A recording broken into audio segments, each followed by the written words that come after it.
In today's video, I'm going to teach you how to fix the issue in AutoCAD where you can't select more than one object at a time.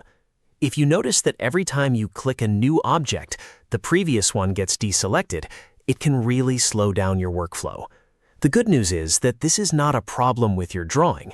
It's just a selection setting in AutoCAD, and it can be fixed easily. Let's go step by step and correct it properly. First, go to the command line in AutoCAD and type Option, then press Enter. This will directly open the Options dialog box without needing to navigate through the menu. Once the Options window opens, you'll see several tabs at the top. Now click on the Selection tab.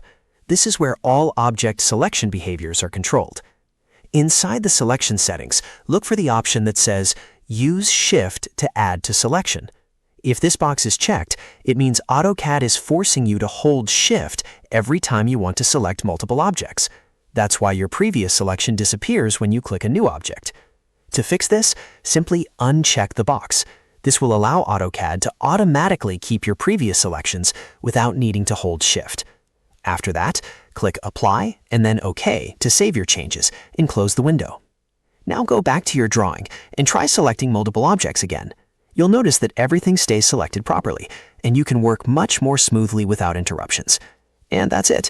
A simple command line fix that restores normal selection behavior in AutoCAD and makes your drafting workflow much more efficient.